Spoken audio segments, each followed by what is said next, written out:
Je bénis Dieu encore pour ce matin et je demande notamment sa sagesse et qui me donne. Le temps est tellement limité, mais je crois que par la grâce de Dieu, il me permettra véritablement de porter ce qu'il a mis sur mon cœur. Et ce chant, on le chante toujours la bonté de Dieu dans le sens de toutes les bénédictions qu'il peut nous apporter. Mais en réalité, la bonté de Dieu, c'est le fait qu'il se révèle à nous. La bonté de Dieu, c'est qu'il nous montre ce qu'il attend de nous.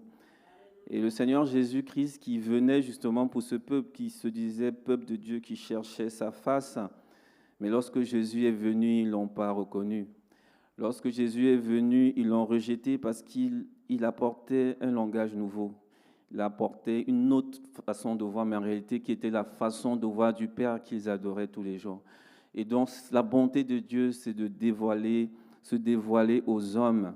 Et je pense que c'est ce que nous devons tous retenir, ce à quoi nous devons aspirer, mais surtout avoir des cœurs disposés pour pouvoir bénéficier. Sinon, nous serons comme ce peuple juif qui a connu Christ, mais qui l'a crucifié. Ce peuple juif qui a connu Christ, mais qui l'ont transpercé. Et le texte de base que nous allons lire en ce matin et partager, qui est tiré de Osée 4 au verset 6, qui dit « Mon peuple est détruit parce qu'il lui manque la connaissance. Puisque tu as rejeté la connaissance, je te rejetterai et tu seras dépouillé de mon sacerdoce. Puisque tu as oublié la loi de ton Dieu, j'oublierai aussi tes enfants. » Il est important de nous rappeler qu'il y a plusieurs personnes qui se disent disciples de Christ, mais qui n'entrent pas dans la destinée que Dieu leur a réservée, la destinée que le Père leur a réservée, parce qu'ils ne veulent pas évoluer, parce qu'ils ne veulent pas agir selon les lois qui ont été établies par notre Seigneur. Et l'image qui me vient, c'est lorsqu'on est dans un avion, si en plein air on décide de sauter de l'avion, nous sommes soumis tous à la loi de la gravité. Qu'importe nos titres, qu'importe notre croyance, qu'importe nos valeurs, parce que cette loi n'est pas influencée par notre origine, n'est pas influencée par notre statut social. Et ce n'est pas lié aussi à nos émotions.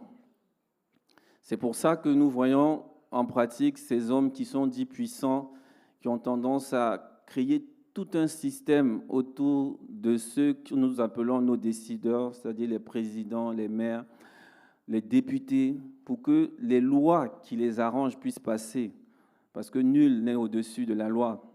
C'est pour qu'ils puissent agir vraiment avec légitimité.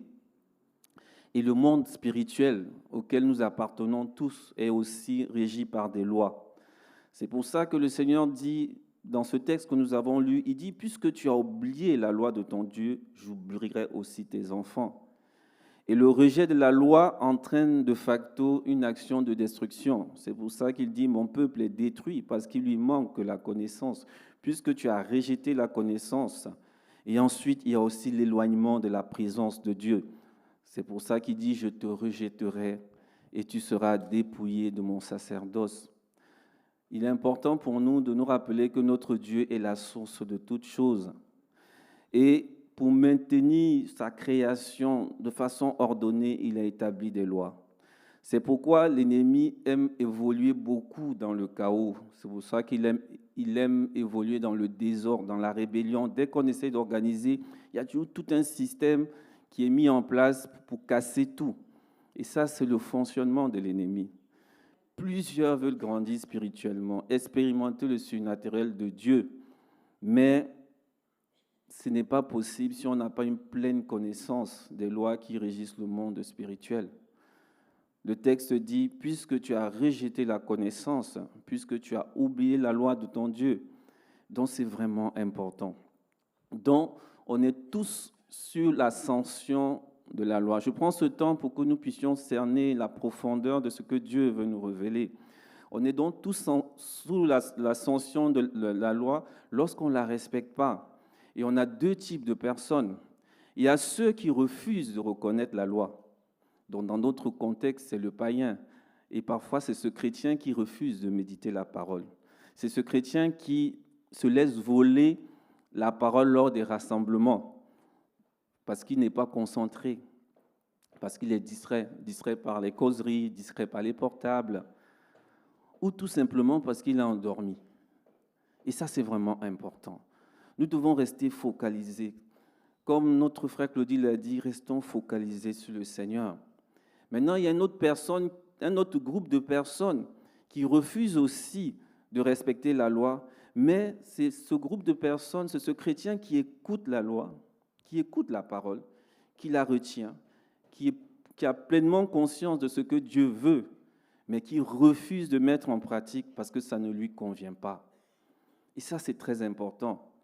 Et l'image qui m'est venue quand je pensais à ça, c'est comme le radar routier. Lorsque la limitation de vitesse est dépassée, il ne fait pas la différence entre celui qui n'était pas conscient de cette loi et celui qui était conscient de la loi, mais qui a décidé de traverser le radar. Et il en est de même pour la parole de Dieu. Donc c'est vraiment de nous interpeller, ce n'est pas optionnel pour nous chrétiens.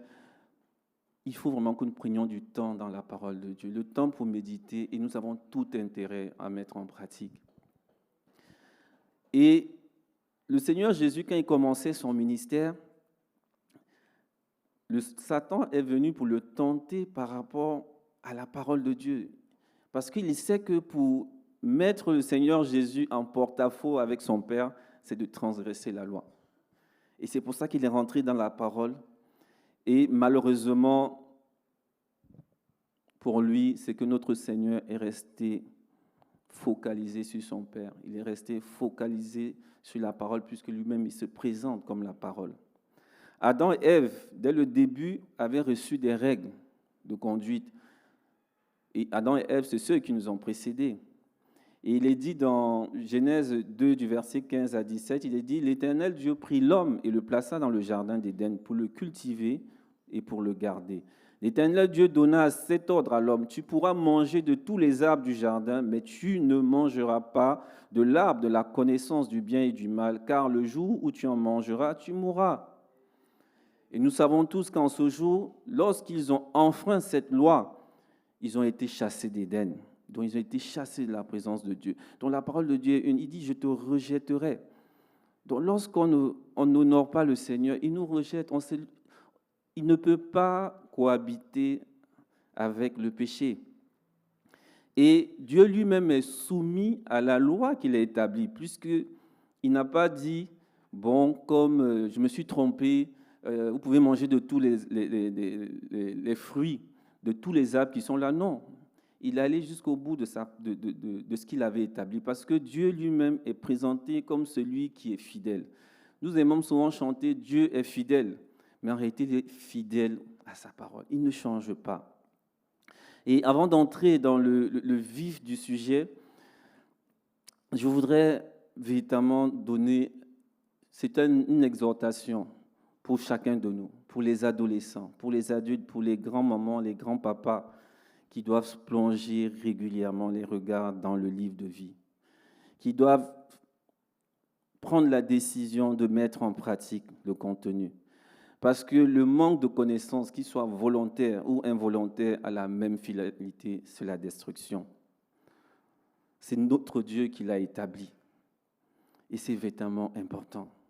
Le Seigneur Jésus nous dit dans Jean 14, verset 14, il dit « Je le répète, si vous demandez quelque chose en mon nom, je le ferai. » Et nous savons tous que le Seigneur lui-même, son nom le définit. C'est pour ça qu'on avait dit à la Vierge Marie, il faut l'appeler Jésus. Mais il se présente dans 1 Jean 1, il se présente véritablement comme la parole de vie. Donc, pour paraphraser, notre Seigneur Jésus est la loi de vie. Et notre demande, lorsque nous prions, doit être toujours en lien avec la parole. Et c'est ça qu'il va pouvoir écouter, c'est ça qu'il va pouvoir y répondre. Et donc, c'est pour ça que c'est vraiment important pour nous de plonger nos regards dans la loi. Beaucoup disent que nous sommes dans des temps de grâce, c'est-à-dire ce temps où, finalement, on n'a pas beaucoup d'efforts à faire, où on dit on n'est plus sous le joug de la loi. Mais là, en réalité, nous sommes dans des temps, la grâce est venue pour accomplir la parole. Elle est venue pour donner du sens à la loi. C'est ça que le Seigneur Jésus était venu révéler. Il était venu révéler cette loi qui se résume à aimer Dieu et à aimer son prochain. Si j'aime mon prochain, je ne vais pas le voler. Si j'aime mon prochain, je ne vais pas séduire son épouse. Si j'aime mon prochain, je ne vais pas mentir. Je ne vais pas donner de fausses informations. Si j'aime Dieu en tant qu'élève, je ne vais pas tricher. C'est ça que le Seigneur Jésus est venu nous révéler. C'est ça qu'on appelle la grâce. Si j'aime Dieu pour les adolescents, tant que je ne suis pas marié, je n'ai pas de rapport sexuel, c'est parce que j'aime Dieu. Et c'est ça que le Seigneur est venu nous présenter. Ce n'est pas juste la loi de dire il ne faut pas forniquer, il ne faut pas être adultère. Mais en réalité, le message derrière, si tu m'aimes, tu ne feras pas ça. Si tu me connais, voici ce que tu ne feras pas. Et lorsqu'on rentre dans cette dimension, finalement, obéir devient moins compliqué. Parce que lorsqu'on établit les lois, le problème de la loi, c'est qu'on a toujours envie de tricher, on a toujours l'impression que c'est quelque chose qui est imposé. Et c'est ça la subtilité. Lorsqu'on arrive au feu rouge, tant qu'on va réfléchir dans le sens qu'il faut, on m'impose de m'arrêter, on va regarder un jour à gauche, à droite, il n'y a personne, on va traverser.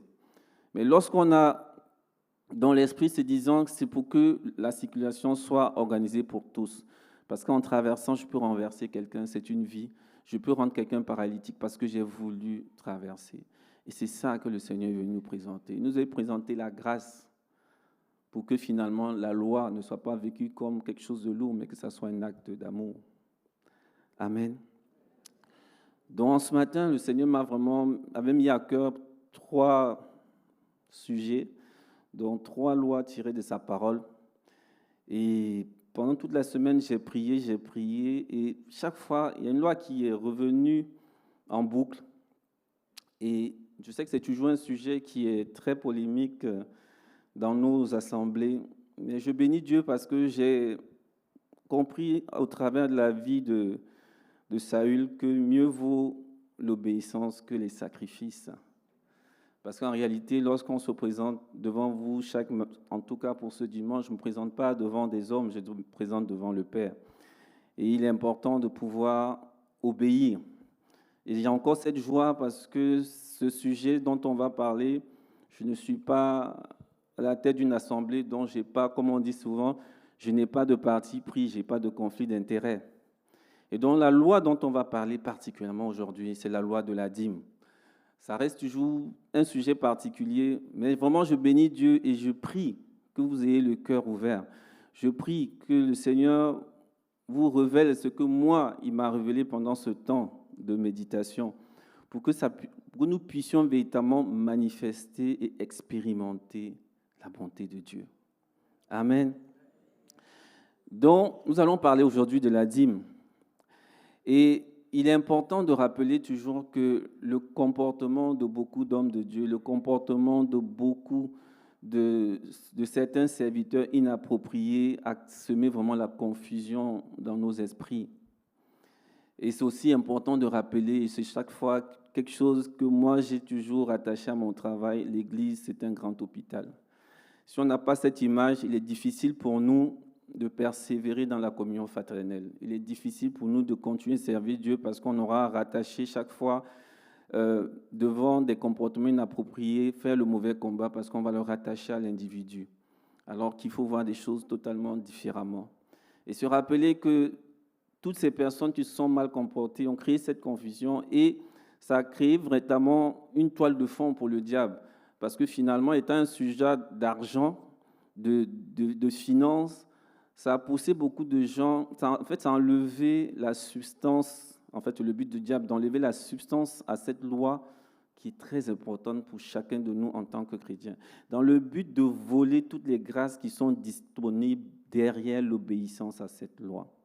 Et c'est vraiment important pour que nous ne puissions pas faire comme au temps du prophète Samuel, parce que derrière le comportement de ses fils, des comportements qui étaient répréhensibles, ils ont décidé de rejeter plutôt Dieu.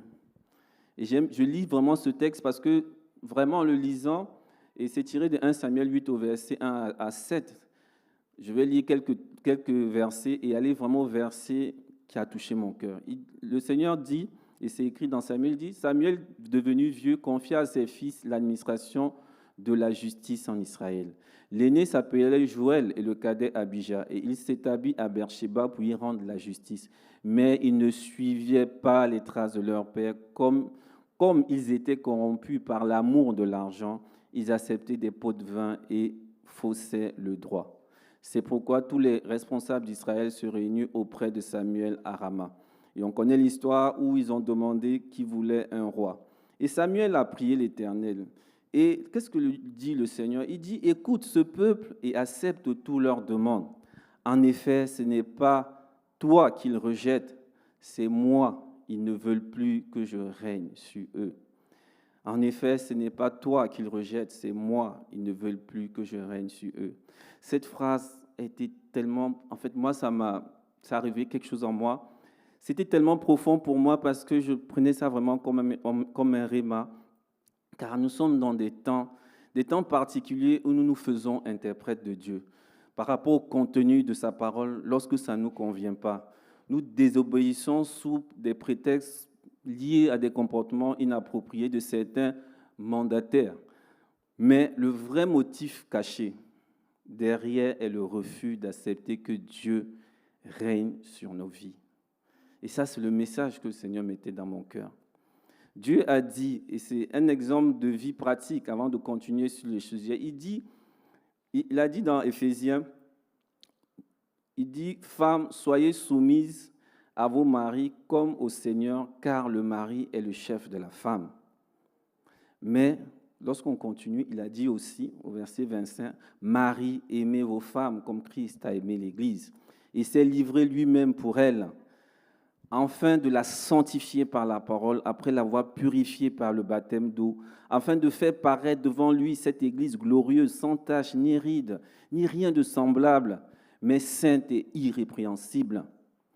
Et nous avons tant de couples chrétiens qui sont détruits à cause d'hommes qui se sont figés à la première partie de ce verset. Et en fait, ils ont en fait un dogme, en fait. Donc pour eux, pour justifier leur orgueil, pour justifier leur maltraitance, pour justifier leur refus de grandir avec le Saint-Esprit, car selon eux, c'est un droit divin. Très peu se sont intéressés à la deuxième partie de ce verset, qui révèle en réalité ce qui lui revient, ce qui doit être l'objet de ses attentions. La première partie du verset est pour la femme, et la partie qui revient à l'homme est la deuxième partie.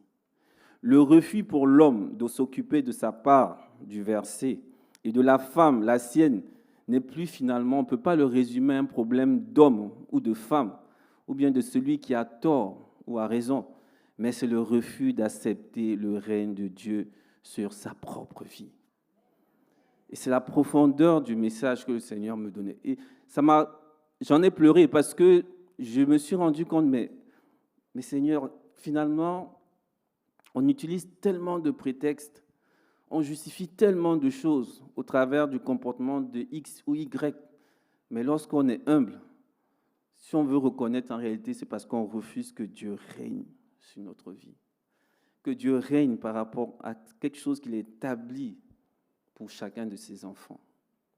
Et donc, pour revenir à la loi de la dîme, ce que le Seigneur a mis sur mon cœur, il faut toujours nous rappeler que ce sont des ordonnances divines. Et c'est écrit selon Malachie 3, du verset 10 à 12. Il dit « Apportez à la maison du trésor toutes les dîmes, afin qu'il y ait de la nourriture dans ma maison. Mettez-moi de la sorte à l'épreuve, dit l'Éternel des armées. Et vous verrez si je n'ouvre pas pour vous les écluses des cieux, si je ne répands pas sur vous la bénédiction en abondance. Pour vous, je menacerai celui qui dévore, et il ne vous détruira pas les fruits de la terre, et la vie ne sera pas stérile dans vos campagnes, dit l'Éternel des armées. Toutes les nations vous diront heureux, car vous serez un pays de délices, dit l'Éternel des armées. Donc, qu'est-ce que la dîme? Lorsqu'on prend littéralement, selon le latin, c'est décima, donc c'est la 10e partie. Et je suis allé un peu sur Internet, j'ai écrit et j'ai demandé, puisqu'aujourd'hui on est à l'ère de l'intelligence artificielle, donc voilà ce que dit l'intelligence artificielle. Il dit, dans le contexte biblique, la dîme est l'acte de donner 1/10 de ses revenus ou de ses biens, récolte troupeau, à Dieu initialement pour soutenir les Lévites et les prêtres dans le temple en Israël et plus tard comme marque de foi et de reconnaissance pour le fonctionnement de l'Église et de l'œuvre de Dieu. Amen. Donc ça, c'est ce que dit l'intelligence artificielle. Et pour revenir à la parole, le Seigneur dit dans Lévitique 25, verset 30, il dit « C'est une chose consacrée à l'Éternel. Toute dîme de la terre, soit des récoltes de la terre, soit des fruits des arbres, appartient à l'Éternel. C'est une chose consacrée. » Et c'est vraiment important pour nous, parce que moi, j'ai cette assurance, parce que quand je voulais porter ce sujet, je me suis dit, quel est l'intérêt? Mais j'ai cette assurance que Dieu veut parler à quelqu'un. Et Dieu, il nous a dit qu'il est prêt, c'est-à-dire lorsqu'il y a une seule brebis qui veut s'égarer et qu'il est ramené, c'est une joie dans le ciel. Si les 99 sont en sécurité, gloire à Dieu. Et je veux vraiment que ça soit le message de quelqu'un en ce matin, dans le sens de recevoir ça comme une interpellation du Seigneur. Et aussi pour ceux qui le pratiquent, d'avoir une autre révélation de ce que ça implique. Il dit donc se rappeler que c'est une loi et dans laquelle on ne peut pas s'amuser, on ne peut pas l'appliquer au gré de nos émotions. Aujourd'hui j'ai envie, j'ai pas envie, non. Il dit apportez à la maison du trésor toutes les dîmes, afin qu'il y ait de la nourriture dans ma maison. Et on peut se poser la question, mais qu'est-ce que finalement la maison du trésor? Donc la maison du trésor déjà, ça peut, en premier lieu, c'est d'abord principalement le lieu où nous grandissons spirituellement. Dans notre cas, notamment notre communauté chrétienne. Mais la maison aussi du trésor peut être tout ministère qui est engagé dans le salut et la transformation des âmes. N'oublions pas que le Seigneur Jésus a donné comme recommandation, il a dit, allez, il faut aller et faire de toutes des nations des disciples. Déjà en les baptisant, mais il y a le disciple-là qui suit. C'est-à-dire que c'est vraiment tout ministère qui a ce fardeau pour les âmes. C'est ça qu'on appelle une maison du trésor. Fardeau pour les âmes et qui a un fardeau pour la transformation. La maison du trésor aussi, ça peut être un serviteur de Dieu dans certaines conditions, parce qu'il y a des gens qui ont pris ce fardeau. Quand je vois l'apôtre Paul, pour moi, c'est une maison du trésor. Aujourd'hui, nous voyons tout ce qu'il a écrit, tout ce qu'il a sacrifié, combien il a aimé les âmes, combien c'était cher à lui leur transformation, et il ne voulait même pas dépendre de quelqu'un. C'est ça qu'on appelle la maison du trésor. Dans Jean 21, verset 15, le Seigneur dit, après le repas, Jésus s'adressa à Simon, Pierre, « Simon, fils de Jean, m'aimes-tu plus que le font ceux-ci ?»« Oui, Seigneur, répondit-il, tu connais mon amour pour toi. » Jésus lui dit, « Prends soin de mes agneaux. » Et c'est un verset puissant parce que ça permet de reconnaître qui est vraiment serviteur. Parce que le serviteur de Dieu, s'il n'a pas de fardeau pour les âmes, il se sert lui-même. Il a posé la question à Simon 3 fois de suite, ça l'a presque peiné, mais il a insisté, il dit, si tu m'aimes, paie mes brebis. Donc ce n'est pas l'éloquence d'un homme de Dieu, ce n'est pas son vêtement, non, c'est à ses fruits. Et les fruits visibles, ça doit être vraiment l'amour pour les âmes et leur transformation. Les fruits visibles, c'est véritablement sa propre vie d'intégrité. C'est ça qu'on appelle le serviteur de Dieu. Et c'est vraiment important, c'est ça la maison du trésor. Et pourquoi la dîme? À quoi sert la dîme? Le texte dit, enfin qu'il y ait de la nourriture dans ma maison. La nourriture dans la maison de Dieu, c'est l'avancement du royaume de Dieu sur la terre. Et comme il a été dit, au temps des Lévites, c'était pour la construction et l'entretien du temple, pour la gestion de leur quotidien, mais également aussi pour subvenir aux besoins des veuves, de l'étranger, de l'orphelin, car à l'époque, c'était des personnes qui n'avaient aucun soutien, aucune aide de la société. Et aujourd'hui encore, nous voyons dans notre société, il y a des migrants en fonction des noms, des sans-papiers, des SDF sur tous les territoires. Selon Deutéronome 26 au verset 12 à 13, il est dit « Lorsque tu auras achevé de lever toute la dîme de tes produits, la 3e année, l'année de la dîme, tu la donneras aux Lévites, à l'étranger, à l'orphelin et à la veuve. Et ils mangeront et se rassasieront dans tes portes. Tu diras devant l'Éternel ton Dieu, j'ai ôté de ma maison ce qui est consacré. Je l'ai donné aux Lévites, à l'étranger, à l'orphelin et à la veuve, selon tous les ordres que tu m'as prescrits. Je n'ai transgressé ni oublié aucun de tes commandements. » Toujours rappeler que la dîme, c'est quelque chose de consacré à Dieu. Ce n'est pas un débat avec une institution, ce n'est pas un débat avec un homme. Donc, c'est vraiment la part qui est réservée à Dieu, ce qui est consacré à Dieu. Ce n'est pas un choix. Pour moi, je donne une phrase et c'est moi qui parle. Pour moi, c'est une dette que nous avons envers notre Seigneur. Cela peut être choquant pour notre chair, mais pour moi, je conseille la dîme, c'est un peu comme des impôts. Et au départ, c'est ce qu'il faut s'imposer pour qu'après, ça devienne un acte d'amour. Moi, je me rappelle au début de la dîme, comment je me disais, mais 10%, ça fait beaucoup. Et je voyais plus ce que je pouvais faire avec ces 10% que les 90% qui me restaient. Et je crois encore parfois, c'est le conflit qu'il y a dans le cœur de beaucoup. Parce que lorsque Dieu bénit, le volume, la somme aussi augmente. On prie pour la bénédiction, mais lorsque la dîme aussi augmente, ça devient un problème. Et c'est vraiment important que vraiment des Joël ou des Abijah, c'est-à-dire des personnes qui se sont mal comportées, ne nous poussent pas à nous rebeller contre Dieu. Et je le dis parce que le Seigneur qui nous rappelle dans Malachie 3, du verset 8 à 9, il dit « Un homme peut-il voler Dieu ? Pourtant vous me volez. » Et puis vous demandez « En quoi t'avons-nous volé ?» Lorsque vous retenez vos offrandes et vos dîmes, vous êtes sous le coup d'une malédiction parce que tout ce peuple, vous tous, vous me volez. Et je me rappelle vraiment la première fois où j'ai eu pleine conscience de la dîme, j'ai eu tellement de raisonnements obscurs. Des fois, je me suis dit, bon, moi, comme je ne travaille pas encore, c'est quand je vais travailler que je vais honorer la dîme. Parce que si papa me donne l'argent de poche, c'est pour moi, donc je ne peux pas partager avec le Seigneur. Avec le Seigneur. Lorsque le Seigneur, nous en tant qu'étudiants, des fois, on a eu des bourses. Donc, je considère que ce n'est pas encore de l'argent parce que je ne travaille pas. Et je veux même parfois imager, parce que dans nos sociétés, il y a beaucoup, parfois aux sorties de l'église, des personnes qui nous approchent parce qu'ils sont dans le dénouement, ils sont dans la souffrance. Et lorsque Dieu touche un frère pour les bénir, pour les soutenir financièrement, dans leur esprit, ils ont trop de problèmes et ils ne peuvent pas partager avec la source. Je n'ai pas de réponse à donner sur ces images, mais que le Saint-Esprit éclaire chacun sur le sujet, car le Seigneur dit « Apportez à la maison du trésor toutes les dîmes ». C'est aussi pourquoi nous devons beaucoup prier. Prier pour ceux qui ont la responsabilité de la gestion des biens qui reviennent au Seigneur. Car lui-même, il a interpellé ces personnes dans Jérémie 23, du verset 1 à 2. Il dit « Malheur à ces bergers qui perdent et qui dispersent les brebis de mon pâturage. L'Éternel le déclare, c'est pourquoi voici ce que dit l'Éternel, le Dieu d'Israël. Au sujet des bergers qui dirigent son peuple, vous avez dispersé mon troupeau de brebis, vous les avez chassés, vous n'avez pas veillé sur elles, eh bien moi, je vous punirai à cause de vos agissements mauvais.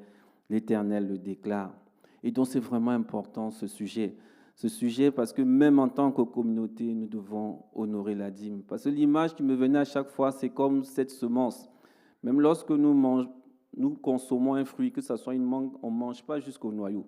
Ce noyau, c'est comme la semence. Ce sont des lois que le Seigneur a mis en place. C'est des lois de semence et récolte. Si on mange tout jusqu'au noyau, on n'aura plus quelque chose pour semer. Et je ne donne qu'une image physique. Mais Dieu, dans sa grandeur, sait pourquoi il a établi ces choses.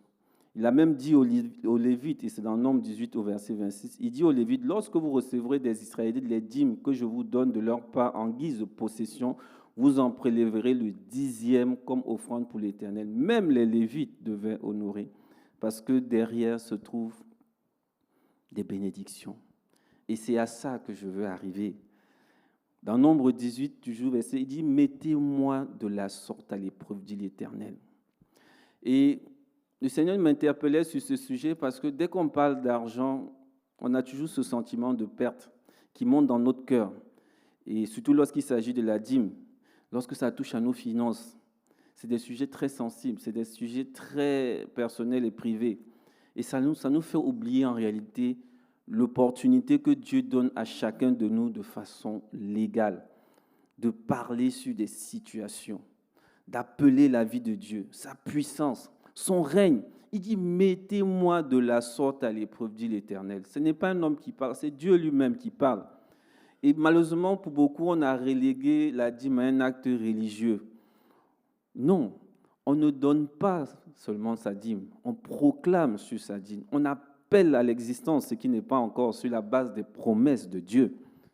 Le mariage, la santé, l'amélioration de nos conditions de travail, le ministère, même parfois notre amélioration même de nos consécrations. Parce qu'on peut avoir tout l'or du monde, mais si notre cœur n'est pas donné à Dieu, tout ça, ça ne nous sert de rien. Et le Seigneur nous donne cette opportunité. Il dit, mettez-moi de la sorte à l'épreuve, dit l'Éternel. Et j'aime bien cette image que j'ai vécue pendant mon baptême, et c'est dans Acte 19. Moi, je ne voulais pas me baptiser parce que je considérais qu'enfant, mes parents m'avaient déjà plongé dans l'eau, c'était suffisant. Et je fais ce son. Je n'ai pas entendu plusieurs fois de façon audible la voix du Saint-Esprit comme ça. J'entends vraiment Acte 19. Et je parcours le livre et je vois, c'est vraiment cette histoire de certains juifs exorcistes. On dit que c'était les fils de Sheva et qui s'amusaient à chasser les démons en disant au nom de Jésus-Christ que prêche Paul. Et j'ai aimé la profondeur. Lorsque le démon se retourne, il dit, Jésus le connaît. Paul, il sait de qui il s'agit. Mais toi, qui es-tu? Et c'est ça que nous oublions souvent en tant qu'enfants de Dieu. Nous venons, nous prions, nous proclamons beaucoup de choses. Tout se fait sur une base légale. C'est pour ça que Satan, même lorsqu'il voulait toucher à Job, il fallait que Dieu lui donne l'autorisation. Et si on comprend la subtilité, on n'aura même pas intérêt à jouer avec cette loi. Parce que si on joue avec cette loi, ça nous rend illégal. On peut expliquer tout ce qu'on veut, on a trop de problèmes, ah non, même le Seigneur voit, ou bien non, cet homme de Dieu, on ne voit pas ce qu'ils font avec. Ce n'est pas notre rôle, ça. Parce que derrière, le diable, lui, n'agit que de façon légale.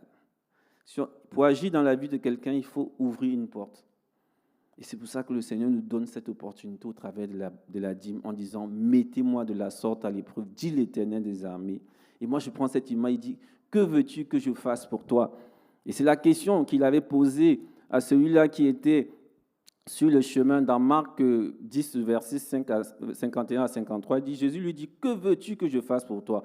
Maître, lui répondit l'aveugle, « Fais que je puisse voir. » « Va, lui dit Jésus, « parce que tu as cru en moi, tu es guéri. » Aussitôt, il recouvra la vue et suivit Jésus sur le chemin. Demandez et vous recevrez. C'est des lois spirituelles qui existent. Il y a des situations dans nos vies qui ne vont pas changer. Il y a certaines situations, certaines grâces que nous n'allons pas expérimenter dans notre vie tant que nous ne demandons pas. Et demander, ce n'est pas juste demander, c'est demander de façon légale. Et le Seigneur vraiment m'orientait sur la dîme en disant, mon peuple s'éloigne, tout tourne autour de l'argent, mais ils ne comprennent pas que il donne une opportunité légale de transformer beaucoup de vies. C'est celui qui a compris pourra le mettre en pratique. Comme la parole le dit, que celui qui a des oreilles pour entendre, entende. Amen. Veux-tu être guéri? Dieu nous donne au travers de cette opportunité de pouvoir parler au lieu de murmurer. On se plaint le plus souvent, on nous demande de prier, on se tait. Non, c'est parce que nous n'avons pas la révélation de comment fonctionne le monde spirituel. Dans le livre d'Ézéchiel, verset 36 à 1, il dit « Et toi, fils de l'homme, prophétise par les montagnes d'Israël. » La dîme est une opportunité légale de parler à nos situations. Quelle montagne tu as devant toi? C'est la question aujourd'hui qu'on peut se poser. Il y a des sujets, des fois on prie, mais des fois il faut refaire le point. Si le Seigneur interpelle sur ce type de sujet qui est toujours, comme je le dis, très sensible, c'est parce que Dieu voit dans les cœurs. Nous, en apparence, tout semble aller. Mais le Seigneur insiste sur certains sujets parce qu'il est important pour nous et surtout parce qu'il nous aime. Lorsque nous chantons la bonté de Dieu, c'est parce que Dieu veut agir dans notre vie. Il dit, vous verrez si je n'ouvre pas pour vous les écluses des cieux et si je ne répands pas sur vous la bénédiction en abondance. En réalité, la dîme nous donne accès à la faveur de Dieu. Parce que lorsqu'on parle de faveur de Dieu, on oublie vite les choses. Parce qu'on parle de faveur de Dieu, beaucoup de gens disent non, tu sèmes beaucoup, tu multiplies. Non, le débat n'est pas dedans. Quand je parle de la faveur de Dieu, nous avons vu le Covid. Le Covid, il y a combien de personnes qui sont décédées? Mais si nous sommes là, c'est la faveur de Dieu. Il y a des personnes ici qui changent d'emploi facilement, c'est-à-dire qui décident de quitter tel emploi, ils retrouvent un autre. C'est la faveur de Dieu. Ça n'a rien à voir avec les diplômes. Aujourd'hui, nous sommes combien à avoir des doctorats, des supra-doctorats? Non. C'est la faveur de Dieu. Certains d'entre nous ici sont grands-parents. Ça paraît simple, mais c'est la faveur de Dieu. C'est la faveur de Dieu de pouvoir marier ses enfants. C'est la faveur de Dieu de pouvoir voir qu'ils donnent leur vie au Seigneur. C'est une faveur qui vient de Dieu. Et c'est ça que le Seigneur, c'est cette révélation qu'on doit avoir. Mais si on reste figé sur l'argent, qui fait quoi? On va passer à côté. Et chaque fois, le Seigneur me ramène toujours à Adam et à Ève. Il a donné une recommandation à Adam et à Ève. Le serpent a décidé de prêter son corps à Satan. La femme a décidé d'écouter le diable. Et le mari a décidé de suivre sa femme. Et lorsque le Seigneur arrive, il dit, « Ah, c'est la femme que tu as mis à mes côtés. » Dieu a questionné tout un chacun. Et à la fin, il a puni tout un chacun. La moralité dedans, c'est quoi? C'est que les actions des hommes, nous n'avons aucun contrôle. Mais nos réactions, ça ne dépend que de nous. Et c'est comme ça que Dieu va nous juger. On ne pourra jamais se lever et donner, « Ah non, parce que Pierre ne donne pas, Paul ne donne pas. On a vu, ah, ce pasteur, il a un jet privé. » C'est entre Dieu et ce pasteur. Mais Dieu va demander, toi, qu'est-ce que tu as fait? Donc rappelons-nous que derrière la dîme, Dieu, en réalité, nous donne l'opportunité de changer nos situations. Il a dit, la terre, il donne aux hommes. Dans le ciel, tout est déjà parfait. C'est ici que tout est à faire. Mais il ne peut pas agir sur cette terre sans passer par un homme. Il ne peut pas agir dans nos vies sans passer par la soumission à sa parole. Parce que tout doit être fait de façon légale. Dieu est celui-là qui peut nous sortir de la prison et de faire de nous, en un jour, ministres d'Égypte. C'est ce que Joseph a connu, c'est la faveur de Dieu. Nous avons vu Esther, on peut naître orpheline, sans orientation, finalement sans avenir. Mais Dieu a déposé une faveur particulière. On dit même quand le roi l'a vue, il aima Esther, il ne la connaissait même pas. C'est ça qu'on appelle la faveur de Dieu. Dieu l'a enlevée de cette esclave dans un pays pour devenir la reine dans le pays oppresseur. C'est ce qu'on appelle la faveur de Dieu. Je ne sais pas comment je peux encore imaginer cette faveur, mais rappelons-nous, et c'est ce que le Seigneur lui-même il dit, vous verrez si je n'ouvre pas les écluses des cieux. Si nous voulons avoir les écluses des cieux, la grâce, c'est un des chemins. Et c'est pour ça que le Seigneur nous interpelle encore ce matin. Il dit, pour vous, je menacerai celui qui dévore. Ça, des fois, on n'a pas cette notion. Mais il faut toujours nous rappeler que on a quelqu'un qui rôde autour. Parce que c'est trop simple de dire non, on ne peut pas mettre tout sur le diable. Mais le diable qui est là, il est là. C'est une réalité. Et il n'a pas changé. C'est une réalité. Il veut nous détruire, c'est une réalité. Il veut nous égorger, c'est une réalité. Il veut nous tuer, c'est une réalité.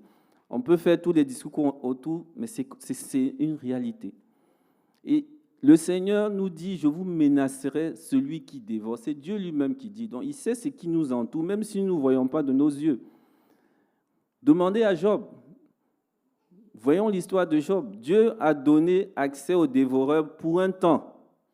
Mais il a tout soufflé. Tout. Santé, famille, tout. Beaucoup pensent que non, c'est avec les 10% qui vont être plus riches. Mais en réalité, non. C'est parce qu'on n'est pas conscient de ce que le diable est capable de faire, de sa capacité de nuisance. Le Seigneur dit, je menacerai celui qui dévore. Donc des fois, dans ce comportement, ce n'est pas dirigé contre quelqu'un, c'est un message que je porte. Lorsque nous jouons avec la dîme, des fois on ne comprend pas ces maladies qui persistent. Parfois on ne comprend pas ces enfants qui tournent mal. On ne comprend pas parfois pourquoi on bâtit. On fait tellement de choses, mais ça semble ne pas aller dans un sens correct. Mais ça peut être aussi lié à cette désobéissance. Il dit, il ne vous détruira pas les fruits de la terre et de la vigne, elle ne sera pas stérile dans vos campagnes. Donc ça traduit tout ce que nous pouvons bâtir. Il y a des gens qui ont bâti des entreprises, et c'est vraiment un message pour les chefs d'entreprise. Pour tous ceux qui veulent fructifier l'argent qu'ils ont, ne jouez pas avec la dîme. C'est la clé du succès en réalité. Parce qu'au travers de la dîme, on peut demander la sagesse à Dieu pour gérer. Lorsqu'il a appelé Salomon, Salomon l'avait compris. Il n'a pas prié Dieu pour des richesses. Il n'a pas prié pour tuer ses ennemis. Il a demandé la sagesse de Dieu. Et c'est ça que le Seigneur voulait vraiment, et c'est vraiment ce qui est monté sur mon cœur particulièrement cette semaine.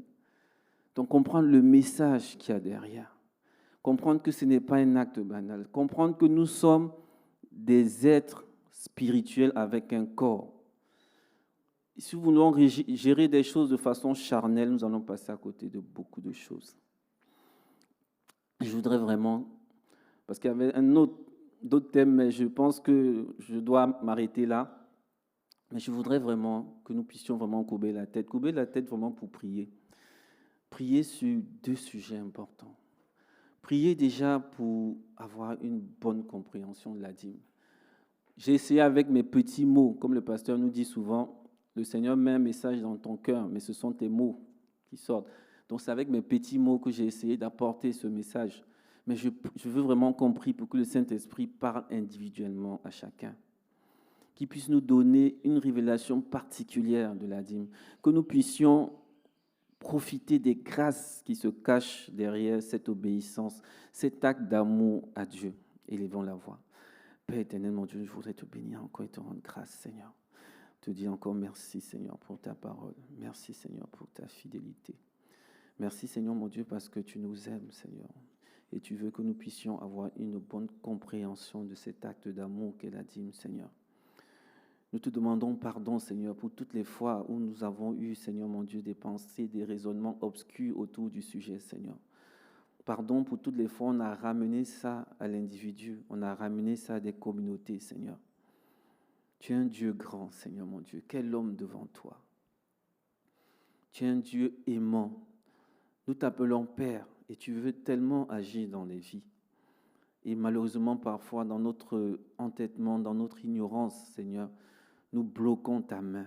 Et je te prie encore en ce jour, afin que, Seigneur mon Dieu, ceux qui ont des difficultés sur ce sujet, que toi-même tu puisses, Seigneur mon Dieu, apaiser leur cœur, Seigneur mon Dieu, que tu puisses régner dans leur cœur, Seigneur.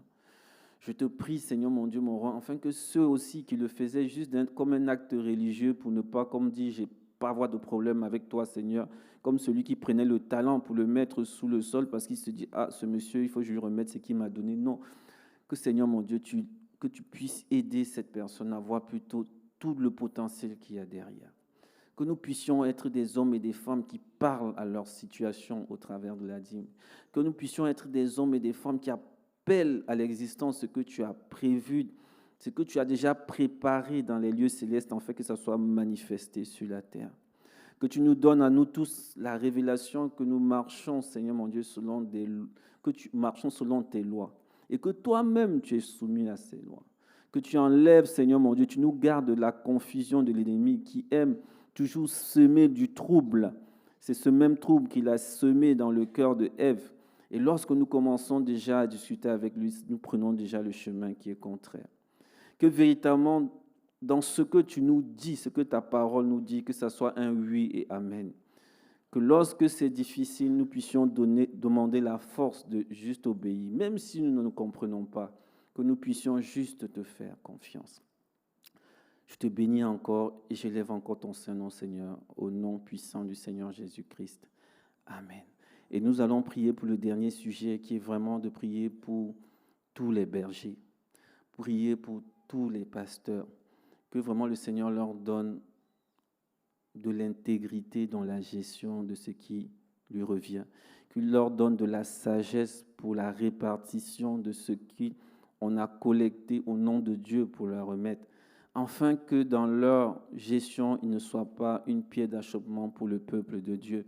Parce que malheureusement, tout le monde a son degré d'évolution avec Dieu.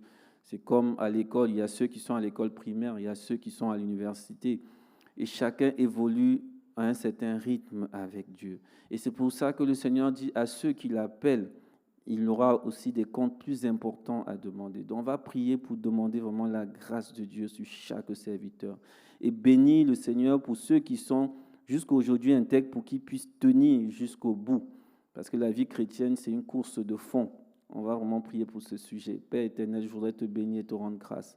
Je voudrais humblement, Seigneur mon Dieu, remettre, Seigneur, tous les pasteurs, tous ces hommes que tu as appelés, que toi-même tu as appelés, Seigneur, à pouvoir gérer, Seigneur, ce qui te revient de droit, Seigneur mon Dieu, mon roi. Que tu leur donnes la sagesse, tu leur donnes la crainte de ton nom, tu leur donnes de l'intégrité, Seigneur mon Dieu, mon roi. Que tu leur donnes de la sagesse pour la répartition et l'utilisation de ce qui te revient de droit, Seigneur mon Dieu, mon roi. Je te bénis et te rends grâce, Seigneur mon Dieu, parce que tu es celui-là qui est fidèle. Je te bénis et te rends grâce parce que tu es celui-là qui nous aime, Seigneur. Je te bénis et te rends grâce, Seigneur, pour ceux qui sont restés attachés à toi jusqu'à maintenant, que tu leur donnes de faire le bon combat jusqu'au bout, Seigneur mon Dieu, mon roi. Et pour ceux-là, pour mille et une raisons qui s'étaient éloignés, Seigneur mon Dieu, mon roi, que tu puisses les ramener à toi, Seigneur. Car tu ne veux pas la mort du pécheur, mais tu veux sa rédemption, Seigneur mon Dieu. Je te bénis et te rends grâce encore pour ta parole en ce jour, Seigneur. Je te bénis et te rends grâce encore pour les transformations que tu vas opérer. Je te bénis et te rends grâce, Seigneur, pour les révélations que tu nous donnes, Seigneur mon Dieu, au quotidien. Et donne-nous et rappelle-nous, et que tu puisses vraiment mettre dans nos cœurs que chaque fois que nous refusons d'appliquer, de pouvoir mettre en pratique, Seigneur mon Dieu, par le Saint-Esprit, une parole par rapport à une situation bien précise de notre vie, c'est juste parce que nous refusons que tu puisses régner sur nos cœurs. Nous refusons que tu puisses régner sur nos vies. Et que tu puisses vraiment restaurer tous nos couples chrétiens, Seigneur. Que tu nous donnes encore une autre dimension de compréhension de l'amour mutuel que nous devons partager, Seigneur. Que tu donnes à chaque homme, Seigneur, de s'atteler véritablement au quotidien à aimer sa femme comme Christ a aimé l'Église. Et que la femme, de son côté, s'attelle à honorer son conjoint. Mais que personne ne prend sous prétexte le fait que l'autre ne fait pas soi-disant ce qu'il devrait faire. Pour ça, je ne le fais pas, Seigneur mon Dieu. Car, Seigneur, c'est faire le mauvais combat. Et, Seigneur mon Dieu, tu ne justifieras personne par rapport à une violation des lois de vie que tu nous as données. Que toute la gloire te revienne, Papa, au nom de Jésus-Christ. Amen. Amen.